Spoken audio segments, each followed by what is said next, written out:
America के वरिष्ठ Republican senator Lindsey Graham की मौत के बाद ईरान का रुख पूरी तरह से आक्रामक नजर आ रहा है। ईरान के सरकारी मीडिया, प्रमुख अखबारों और सरकारी टेलीविजन पर ग्राहम की मौत को जिस तरह से पेश किया गया है, उसने अमेरिका और इजराइल के साथ पहले से जारी तनाव को और तेज कर दिया है। एक तरफ ईरानी अखबारों ने अमेरिकी नेताओं को खुली चेतावनी देने वाले संदेश प्रकाशित किए हैं, तो दूसरी ओर सरकारी टीवी पर ग्राहम की मौत पर विवादित टिप्पणी सामने आई है। इस पूरे घटनाक्रम के बाद सोशल मीडिया पर भी कई तरह की अटकलें और साजिशी दावे तेजी से फैलने लगे हैं। ईरान के प्रमुख अखबार हमशहरी ने अपने पहले पन्ने पर अमेरिकी राष्ट्रपति डोनाल्ड ट्रंप की एक प्रतीकात्मक तस्वीर प्रकाशित की। फोटो में ट्रंप को लिंडसे ग्राहम की तस्वीर के सामने घुटनों के बल बैठे हुए दिखाया गया है। उनके साथ अमेरिकी रक्षा मंत्री पीट हेग्सेथ, इजराइल के प्रधानमंत्री बेंजामिन नेतन्याहू और अमेरिका इजराइल के कई अन्य शीर्ष नेताओं की भी तस्वीरें प्रकाशित की गई। इस तस्वीर के ऊपर बड़े अक्षरों में लिखा गया है, अचानक मौत के लिए तैयार रहो। इस हेडलाइन को अमेरिका और इजराइल के शीर्ष नेतृत्व के लिए एक सीधी राजनीतिक चेतावनी के तौर पर देखा जा रहा है। यही नहीं, ईरान के दूसरे प्रमुख अखबार वतन-ए-इमरोज ने भी 13 जुलाई को अपने संस्करण में लिंडसे ग्राहम की मौत को प्रमुखता से प्रकाशित किया। अखबार ने ग्राहम को मौत का सौदागर बताते हुए लिखा, वे लंबे समय से ईरान के खिलाफ अमेरिका की सख्त नीतियों के सबसे मुखर समर्थकों में से एक रहे हैं।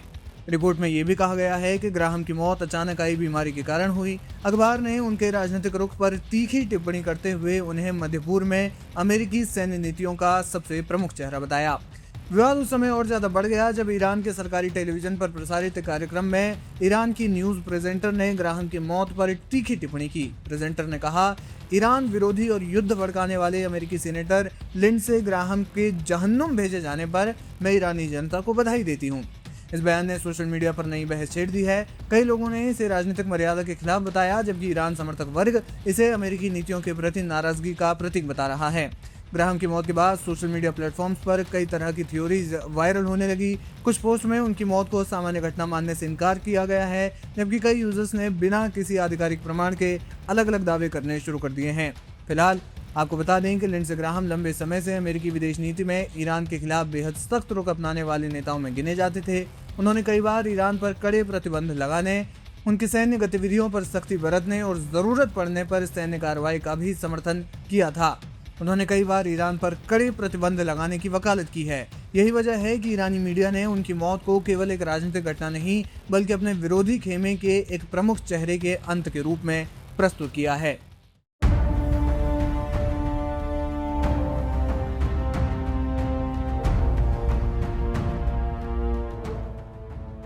अमेरिकी राष्ट्रपति डोनाल्ड ट्रंप ने अपने सबसे भरोसेमंद कूटनीतिक साथियों में से एक लिंडसे ग्राहम को खो दिया है।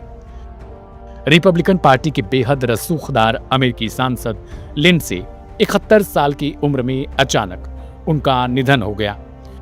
लेकिन वॉशिंगटन के गलियारों में लिंडसे की मौत के शोक से ज्यादा चर्चा अब इस बात की हो रही है, क्या ट्रंप के इस करीबी दोस्त को मारने की कोई अंतर्राष्ट्रीय साजिश कामयाब हुई, या फिर यह वाकई एक प्राकृतिक मौत थी।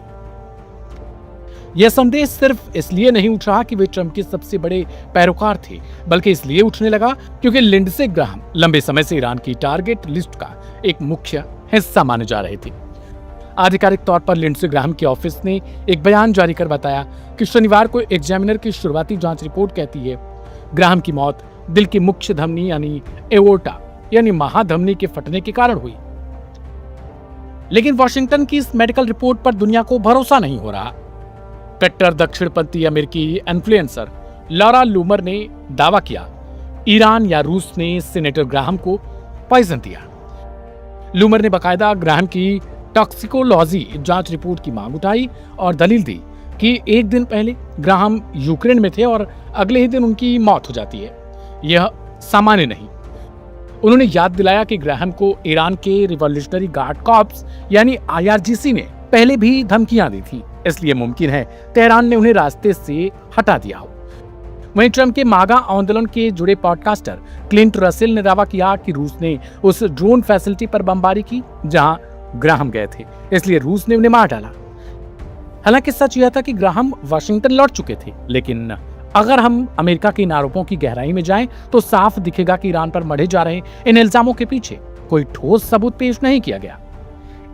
ईरान का रुख हमेशा से यही रहा कि वह अंतर्राष्ट्रीय नियमों के तहत अपनी संप्रभुता की रक्षा करता है। खुद रूसी पक्ष की ओर से एक बिल्कुल अलग और चौंकाने वाली थ्योरी सामने आई। रूसी राष्ट्रपति व्लादिमीर पुतिन के एक वरिष्ठ सलाहकार के मुताबिक लिंडसे ग्रैहम की इस रहस्यमयी मौत के पीछे इसराइल की खुफिया एजेंसियों यानी मोसाद का हाथ हो सकता है। रूसी विश्लेषकों का मानना है कि सबसे ज्यादा मुमकिन यही है कि यह मोसाद का काम था, ताकि नवनिर्वाचित राष्ट्रपति डोनाल्ड ट्रंप को भड़काया जा सके और वे ईरान के खिलाफ एक बड़े पैमाने पर युद्ध का ऐलान कर दें। आखिर लिंडसे ग्राहम ईरान की आंखों की किरकिरी क्यों बने थे? दरअसल ग्राहम अमेरिका के उस आक्रामक और विस्तारवादी विदेश नीति के सबसे बड़े चेहरे थे जो बातचीत के बजाय सैन्य ताकत के इस्तेमाल पर भरोसा करती है।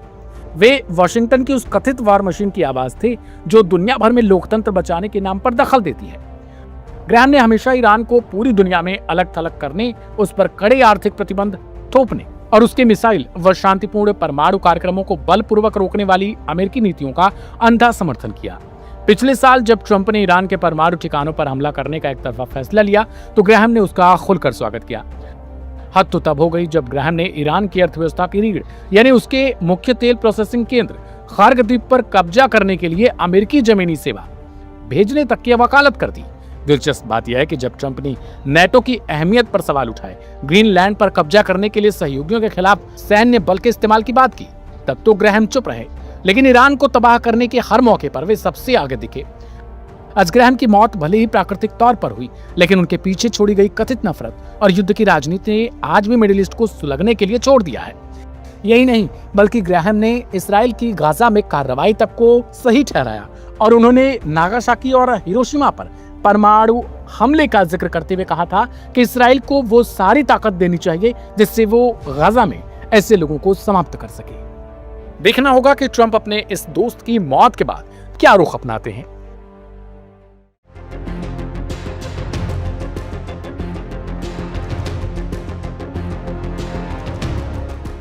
अमेरिका और ईरान में जारी युद्ध के बीच ईरानी अखबार ने एक ऐसा इन्फोग्राफिक पब्लिश किया है जिसने अंतर्राष्ट्रीय स्तर पर नई बहस छेड़ दी है। अखबार ने कई विदेशी नेताओं के नाम और तस्वीरें छापते हुए दावा किया कि ईरान के सर्वोच्च नेता अयातुल्ला अली खामेनी की हत्या का बदला लेने के लिए इन्हें निशाना बनाया जाना चाहिए। हालांकि इस लिस्ट को ईरानी सरकार की आधिकारिक मंजूरी मिली हो, इसका कोई सबूत अभी तक सामने नहीं आया है। अली खामेनी की 28 फरवरी को अमेरिका और इजराइल के हमलों में मौत हो गई थी। अयातुल्ला अली खामेनी के बेटे और उत्तराधिकारी मुस्तफा खामेनी भी कह चुके हैं कि इस हमले के जिम्मेदार लोगों को कीमत चुकानी होगी। शनिवार को पिता के अंतिम संस्कार के बाद जारी अपने पहले सार्वजनिक संदेश में उन्होंने कहा कि बदला लेना राष्ट्र की इच्छा है और ये होकर रहेगा। उन्होंने ये भी कहा कि जिन लोगों के नाम सूची में है वे शांतिपूर्ण मौत की इच्छा अपने साथ कब्र तक ले जाएंगे। इसके कुछ ही समय के बाद तेहरान प्रशासन की ओर से छापे जाने वाले हम शहरी अखबार ने ऑनलाइन एक इन्फोग्राफिक शेयर किया।